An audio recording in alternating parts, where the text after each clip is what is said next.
हरियाणा के पानीपत में जेजेपी नेता रविंद्र मिन्ना की दिन दहाड़े गोली मारकर हत्या कर दी गई। हमलावर ने उन पर ताबड़तोड़ गोलियां चलाई, जिससे उनकी मौके पर ही जान चली गई। इस हमले में चचेरे भाई और एक अन्य व्यक्ति भी घायल हुए हैं। पानीपत के विकासनगर इलाके में जेजेपी नेता रविंद्र मिन्ना अपने घर के पास थे तभी हमलावर ने उन पर अचानक गोलियां चला दी। गोली लगते रविंद्र गिर पड़े, जबकि उनके चचेरे भाई और एक अन्य व्यक्ति भी गोली लगने से घायल हो गए। पुलिस की माने तो हमलावर की पहचान जागसी के रहने वाले रणबीर के रूप में हुई, जो वारदात को अंजाम देने के बाद फरार हो गया। आरोपी की तलाश में पुलिस लगातार दबिश दे रही है।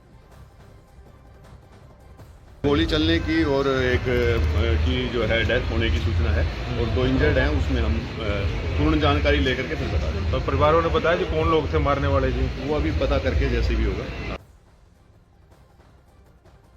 तो पुलिस अधिकारी को आपने सुना, आरोपियों को पकड़ने के लिए पुलिस की 5 टीमें बना दी गई हैं, लेकिन सवाल प्रशासन पर जरूर खड़े हो रहे हैं, कानून व्यवस्था पर खड़े हो रहे हैं, क्योंकि इससे पहले भी एक मामला सोनीपत से सामने आया था, जहां पर बीजेपी के मंडल अध्यक्ष की हत्या कर दी गई। डिपार्टमेंटल स्टोर में घुसकर किस तरीके से गोलियां चलाई गई, भून दिया गया, वहीं उनकी जान चली गई। ये एक और मामला पानीपत से सामने आया। जेजेपी के नेता हैं, आरोपियों को पकड़ने के लिए पुलिस की 5 टीमें गठित कर दी गई हैं, लेकिन इन सब के बीच में अभी भी ये सवाल है कि आरोपी के गिरबान तक पुलिस क्यों नहीं पहुंच पा रही है।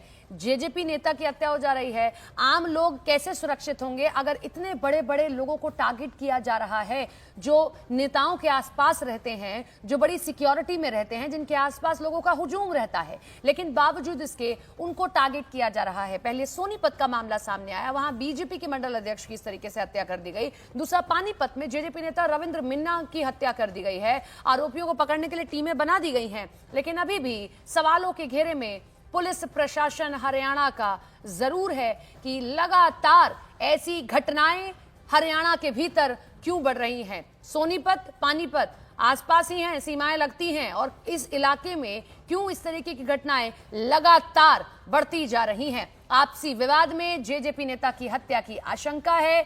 आरोपी अब तक पुलिस की गिरफ्त से दूर है, टीमें बना दी गई हैं ताकि पकड़ा जाए आरोपी को, लेकिन जिस तरीके से गोली मारकर हत्याओं को अंजाम दिया जा रहा है, उसे मानो यूं लग रहा है कि घर घर गोली मिलना बहुत आम हो गया है।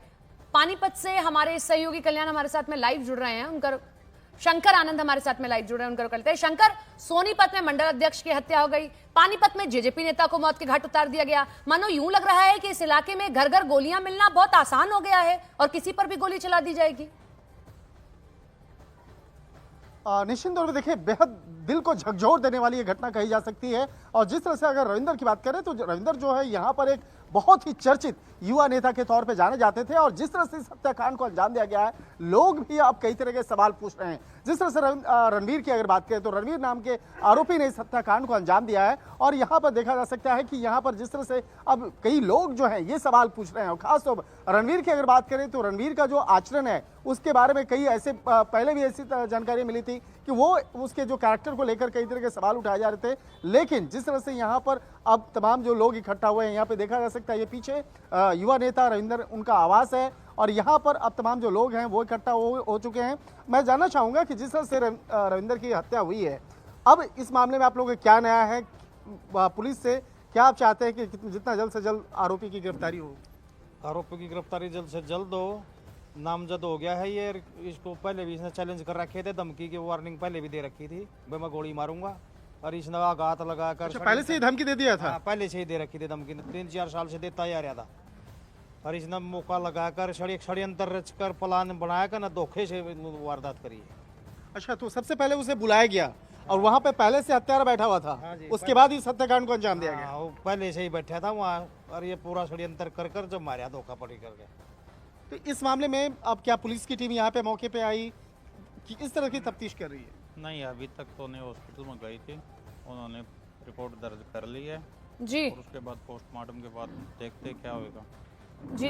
देखिए, अभी इस हत्याकांड के बाद अब उस आरोपियों को पकड़ने के लिए पुलिस की टीम जो है अलग अलग जगहों पे छापेमारी भी कर रही है, और जिस तरह से अगर कहा जाए तो इस मामले में 3 लोगों का नाम सामने आ रहा है, जिसमें कि प्रमुख आरोपी के तौर पर रणवीर का नाम सामने आया है। तो अभी फिलहाल यहाँ पे पोस्टमार्टम की प्रक्रिया अस्पताल में चल रही है।